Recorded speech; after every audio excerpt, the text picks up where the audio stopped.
Bonjour Jacques Belin. Bonjour. Merci d'avoir la gentillesse d'être avec nous en ce week-end de l'Ascension. Vous allez faire l'aller-retour, vous êtes venu de Deauville, vous allez repartir à Deauville. C'est pas très loin de Paris. D'abord, c'est pas très loin de Paris, puis un samedi de pont de l'Ascension, c'est relativement facile de rentrer et de sortir de Paris. C'est cool, ça roule bien. Alors Jacques Belin, on a du temps, vous êtes venu accompagné du docteur Jean-Pierre Blanchère, qu'on va présenter dans quelques instants. Ce fameux premier salon santé bien-être 3.0, c'est le 3.0 déjà qui nous titille.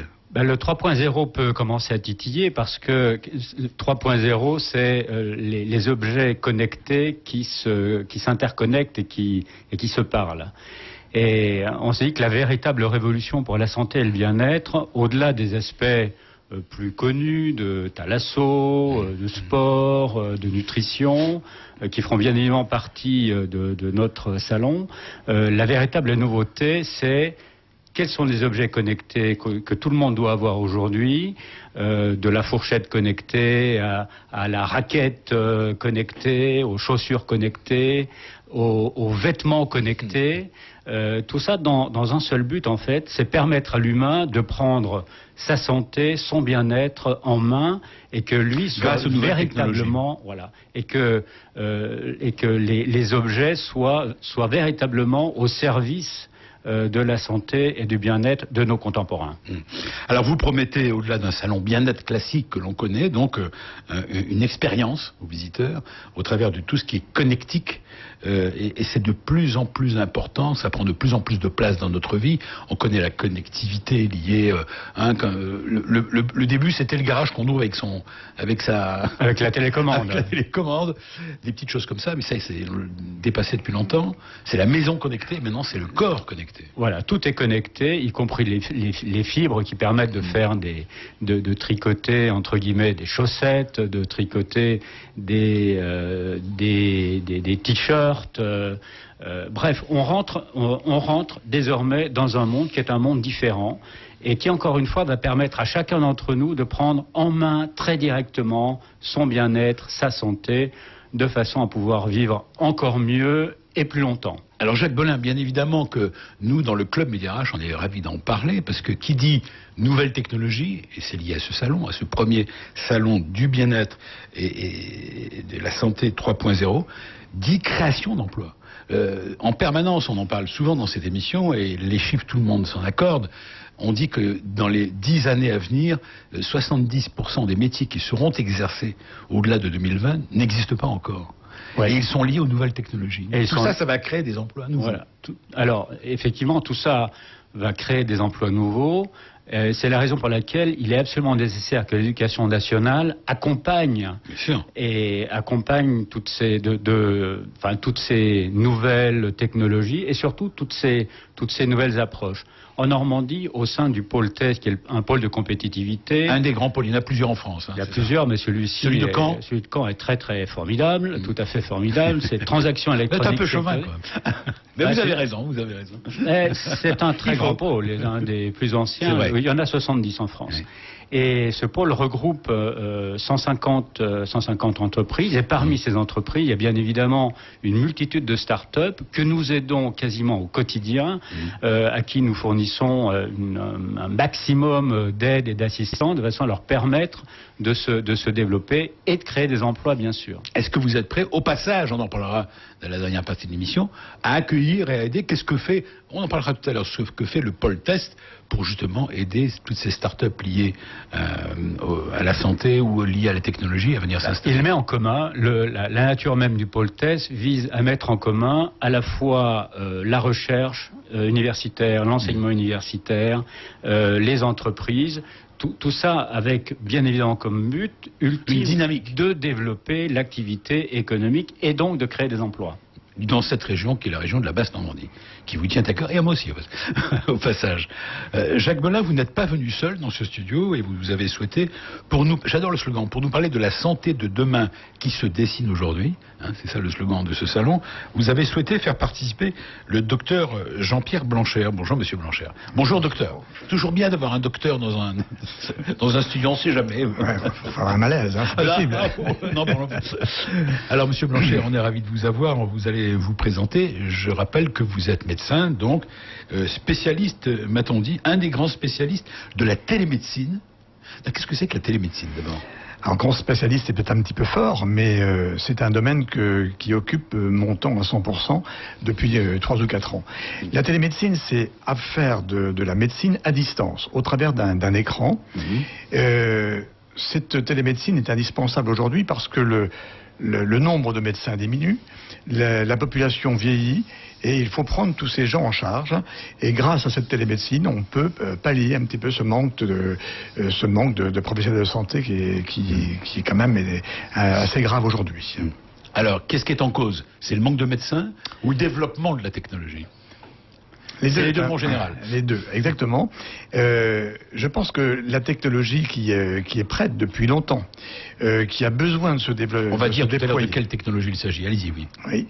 Cette technologie est prête et n'arrivait pas à se développer parce qu'il y avait des obstacles. Ces obstacles étaient le non-paiement des actes, par exemple, mais d'autres obstacles également.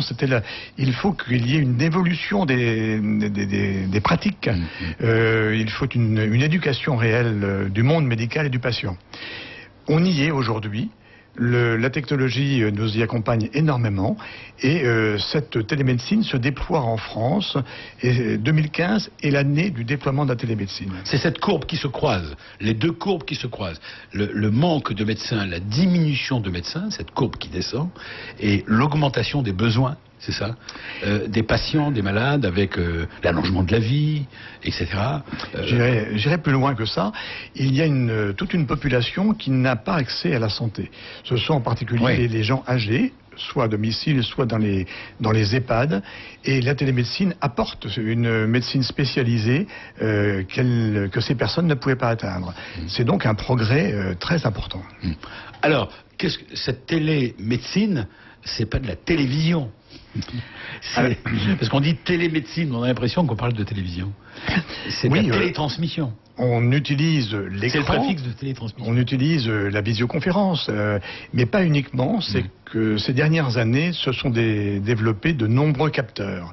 On est capable de faire des suivis à domicile, faire des suivis à distance. Prenons un exemple concret. Et on peut suivre le rythme cardiaque, l'électrocardiogramme. On peut d'un patient qui est chez lui. Voilà, et que au lieu de le faire venir en consultation, eh bien ces paramètres vont être transmis directement et le suivi à se faire. C'est grâce à Internet, grâce au téléphone mobile? Oui, bien évidemment. Moi, je dirige un réseau de télémédecine de suivi de plaies chroniques à domicile. Eh bien, ce sont des gens souvent d'un milieu défavorisé, souvent des personnes âgées, mais pas uniquement, bien évidemment. Et ces gens coûtent très cher à la société aujourd'hui, car ils se déplacent, ils sont hospitalisés. C'est pris en charge. Et grâce à notre système, nous arrivons à diminuer le nombre de déplacements, le nombre d'hospitalisations. Donc déjà, on a un facteur économique très important. Nous sommes en pleine évaluation médico-économique. Et deuxièmement, ou plutôt j'aurais dû dire premièrement, le patient est beaucoup mieux chez lui que d'être hospitalisé, avec les risques de maladies nosocomiales, etc. Donc il faut le laisser à domicile. Donc on a un bien-être du patient, on a une économie financière. Est-ce qu'il n'y a pas le risque bientôt, demain, qu'on ne bouge plus de chez soi? Est-ce que c'est pas le revers de la médaille, à force, dans tous les sens, de dire on va être soigné à distance, bientôt on va manger à distance, on va boire à distance? L'expérience que j'ai maintenant depuis 4 ans de la télémédecine montre qu'elle ne peut pas remplacer totalement le contact physique avec le praticien. Elle est un complément de suivi entre deux consultations, par exemple. Il faut garder ce côté humain, il faut garder cet échange avec son praticien qui est absolument essentiel. Vous restez avec nous, on va continuer, j'allais dire, en binôme avec vous, docteur Jean-Pierre Blancher et Jacques Belin, pour nous parler de ce salon bien-être et d'une manière générale, l'avenir de ce secteur. Tous les week-ends sur BFM Business Radio, Sport Eco avec Bruno Fraioli. Le constructeur auto emblématique anglais Jaguar parraine le plus grand tournoi français amateur de tennis. La marque, propriété de l'Indien Tata, souhaite démocratiser son image, notamment grâce à un modèle plus accessible. Le directeur marketing de Jaguar France est dans Sport Eco. Il nous explique sa stratégie. Sport Eco, le magazine qui met le sport en valeur, tous les dimanches à 17h, uniquement sur BFM Business Radio. Solidarité Sida et la région Île-de-France présente Solidays. 80 concerts contre le sida du 26 au 28 juin à Paris-Longchamp. Avec Asaf Avidan, Diane Vort, Angus et Julia Stone, Paul Kalbrenner, Lilywood and the Prick, Damien Marley, Caribou, Moriarty, Fada Freddy, Isia, The Avener, The Do, Ayam et beaucoup d'autres. Pour le prix d'un concert, offrez-vous un festival. Info Reza, solidays.com et point de vente habituel. Un événement Solidarité Sida. Regardez RMC Découverte, la plus originale des nouvelles chaînes. Ce soir à 20h45, plongez dans le quotidien d'une maison d'arrêt de Las Vegas. Chaque année, 80 000 personnes passent les portes de cette prison dans laquelle vous ne voudriez pas atterrir. L'enfer carcéral, c'est ce soir dès 20h45 sur RMC Découverte, plus fort que la fiction. Canal 24. BFM Business, c'est aussi gratuitement à la télé. Retrouvez toute l'information économique en images sur le canal 34 de la TNT francilienne. On va prendre 5-10% d'un marché potentiellement. Je vois pas en quoi c'est une révolution. La révolution, c'est qu'on va donner la transparence totale sur les prix. BFM Business en haute définition sur les réseaux ADSL. Aujourd'hui, en effet, il y a une réaction, notamment européenne, qui me semble salutaire. Il va se passer quelque chose, ça c'est évident. Partout en France, recevez BFM Business par satellite chez FranceSat, TNT Sat ou sur le canal 107 de CanalSat. C'est pas du tout anodin. Il faut vraiment être très vigilant. Donc là, on prendrait clairement du retard et avec l'effet signal sur les marchés financiers ou les investisseurs internationaux qui seraient forcément négatifs. Mais on n'a pas encore bien compris comment ça allait fonctionner et c'est pas bon signe. BFM Business, en clair à la télé, l'écho en images. BFM Business, le club mediarh.com, Alexandre Lichamp. Jacques Belin, je comprends pourquoi vous avez souhaité que Jean-Pierre Blanchère soit avec nous, le docteur Jean-Pierre Blanchère, pour faire une petite fenêtre sur la présentation de ce premier salon Santé Bien-être 3.0. Alors vous êtes, vous, Jacques Belin, un passionné de nouvelles technologies. Je rappelle que vous êtes le directeur général du CID, du Centre International de Deauville. C'est là où se passe beaucoup de manifestations. Aussi bien un festival du film américain qui va se dérouler bientôt, là, en début septembre. Dans les premiers jours de septembre, c'est un énorme succès. Vous en êtes à la combien? Plus de 50e? Non, 41e. 41e édition. Mais à côté de ça, le CID, c'est un lieu de rendez-vous où il se passe des tas de manifestations qui créent des emplois, là aussi, d'ailleurs, pour la région. Qui crée des emplois. Une des grandes réussites, c'était un grand risque à la fin des années 80, quand Anne Dornano a décidé de faire faire cet énorme trou juste devant le casino. Sur la plage. Dans les jardins du casino. Ouais. Entre le casino et les planches, 18 000 mètres carrés, 14 mètres en dessous du niveau de la mer. C'était un pari absolument fou. Et technologique. Et en bord de mer, etc. Oui. Et l'idée, c'était de permettre à la station de vivre toute l'année.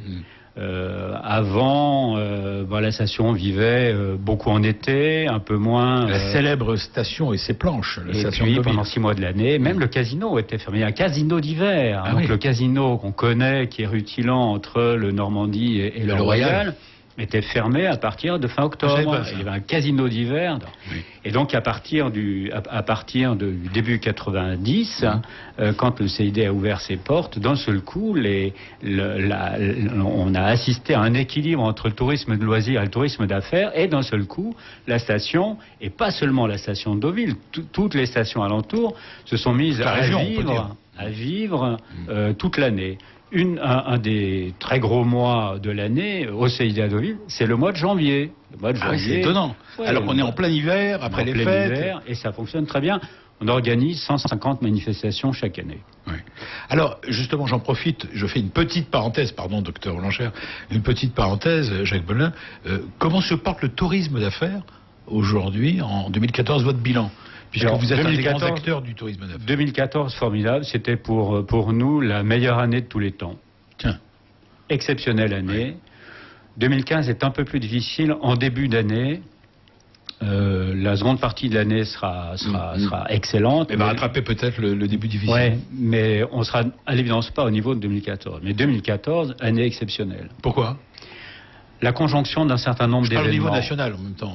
Oui, au niveau national aussi, c'était plutôt une bonne année. Alors, nous, c'était exceptionnel. Globalement, sur l'ensemble de notre industrie, c'est plutôt convenable. Et nous, on a eu la chance d'avoir une multitude de très grosses manifestations. Et certaines manifestations qui se sont déroulées chez nous en 2014 ne se déroulant plus l'idée pour nous désormais, pour assurer le développement de notre activité, c'est justement d'organiser nous-mêmes des manifestations dont nous sommes propriétaires, financeurs ou co-organisateurs, et c'est le cas inventeurs en quelque sorte et exploiteurs. Et c'est la raison pour laquelle nous avons créé il y a 3 ans le Forum du tourisme numérique qui s'installe désormais comme le grand qui a eu d'énormes échos formidables. Formidable, voilà. Et donc désormais nous avons ce Forum du tourisme numérique et c'est tout à fait le sens de la création de ce salon Santé Bien-être 3.0 pour que nous ayons pendant un week-end comme le week-end de Pâques une grande manifestation dont bien évidemment la destinée s'annonce formidable.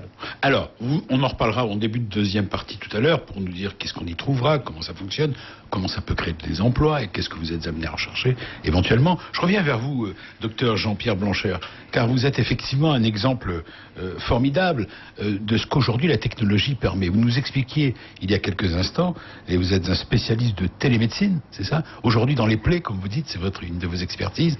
Mais ça veut dire quoi? Ça veut dire que vous êtes vous dans votre cabinet, et pour demain ça va se développer. Le médecin est dans son cabinet, lui il ne se déplace pas. Il a quoi? C'est par Internet, ça passe comment? Alors Et le patient est chez lui. Prenons l'exemple. Voilà.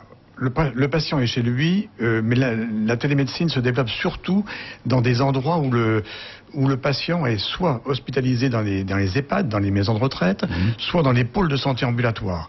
On peut le faire à domicile, c'est quand même plus délicat. Donc il faut plutôt se dire que la télémédecine se fait dans des endroits un peu structurés.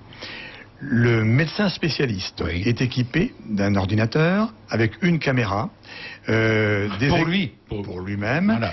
Une caméra qui va le filmer, des écrans de retour et une qualité de son parfaite. Donc ça, c'est l'équivalent de la visioconférence qu'on utilise maintenant depuis de nombreuses années.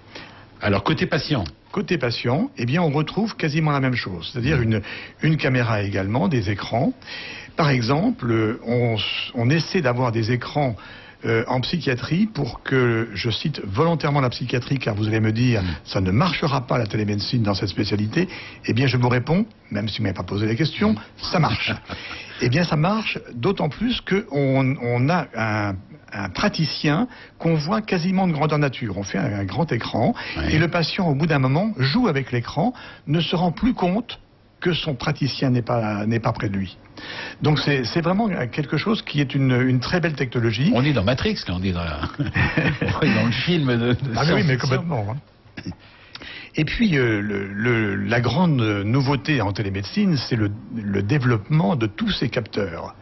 Alors, le patient, lui, est équipé de capteurs, c'est ça, si je comprends bien. Voilà, le patient, donc si... Est-ce qu'il sait s'équiper lui-même de ses propres capteurs? Il faut, jusqu'à maintenant, il faut une infirmière ou une aide-soignante qui soit près de lui. En général, c'est une infirmière qui va lui mettre en place ces capteurs. Ces capteurs qui vont servir à prendre la tension, le rythme cardiaque, etc., l'électrocardiogramme. Mais on peut aller plus loin, on peut faire des électroencéphalogrammes à distance. On peut suivre, on peut avoir des images transmises, on peut suivre les AVC, les accidents vasculaires cérébraux, de façon à les prendre en charge extrêmement rapidement. On peut faire un fond d'œil, c'est-à-dire qu'on peut avoir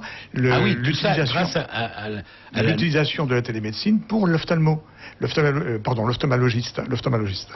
On peut faire... Le patient se met devant la caméra et on peut lui faire... Il met pratiquement son œil contre la caméra et de l'autre côté... Exactement. Et on peut aller voir jusqu'au fond de son œil.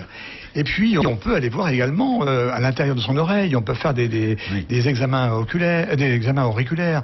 Donc vous voyez, tout est possible. Donc il y a toutes les caméras qu'on va utiliser. Il y a les capteurs beaucoup en cardiologie, mais pas uniquement. Et tous ces capteurs nous permettent d'avoir un diagnostic très précis à distance. Alors on n'en est qu'au début, aujourd'hui, selon vous? Oui, moi je pense qu'on n'en est qu'au début. Ce que vous nous décrivez. Alors, on en est au début, mais je trouve qu'on est très avancé. La technologie est vraiment très très présente. Ce qu'il faut, c'est que demain, tout cet appareillage soit beaucoup moins cher. Il faut qu'on puisse le distribuer très très facilement dans de nombreux endroits. Aujourd'hui, on a un coût un petit peu élevé parce qu'il n'y a pas un marché assez important. qui va arriver. Alors, docteur Jean-Pierre Blanchère, on parle d'emploi dans cette émission, on parle de management, de RH. Je ne peux pas ne pas vous poser la question, est-ce que toutes ces nouvelles technologies ne vont pas créer j'allais dire non pas du chômage, mais faire disparaître des emplois dans le secteur médical? Pas du tout. On dit souvent que les nouvelles technologies détruisent. Eh bien, dans le monde de la médecine, c'est le contraire. On crée des nouveaux métiers. Il faut créer des métiers de coordination pour faire en sorte que l'acte de télémédecine soit mis en place correctement avec le patient. On va créer, si on maintient la personne à domicile, on va développer encore beaucoup plus qu'aujourd'hui l'aide à la personne. Il faut accompagner ces personnes souvent âgées. On n'est pas dans une destruction d'emplois, on est dans la multiplication des emplois. Jacques Bolin, tout ça sera présent, ce sujet sera présent dans votre premier salon Santé Bien-être 3.0 en 2016 à Deauville. Oui, il sera présent, mais bien évidemment, le cœur de notre dispositif, c'est plus pour les gens jeunes qui veulent rester jeunes en bonne santé, etc. Oui. Mais bien évidemment, il y a toute une série d'aspects et un des grands intérêts de Deauville, du développement de ce salon à Deauville, c'est que Deauville est à côté de Caen. Caen, c'est 40 km avec un CHU qui est Caen est la banlieue de Deauville, quoi. En quelque sorte. On peut dire ça. Il y a surtout un formidable CHU. Oui. Et pour l'organisation du salon, nous allons pouvoir, et c'est pour ça que je suis très content que Dr Blanchère soit à nos côtés, mettre sur pied un ensemble de dispositifs extrêmement qualitatifs et surtout sur un plan scientifique indiscutable. C'est essentiel que pour nous ce salon soit indiscutable sur un plan scientifique. Et toutes les présentations qui seront faites seront bien évidemment validées, toutes les conférences qui seront données, qui seront présentées, le seront par des gens de très grande qualité. Des experts de haut niveau, voilà, et au niveau mondial.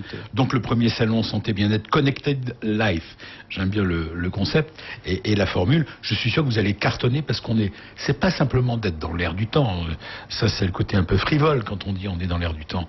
Là vous êtes sur un sujet important. La santé, le bien-être, c'est une des grands. On va parler avec Opinion Way tout à l'heure avec Laurent Bernelat de notre enquête sur l'emploi.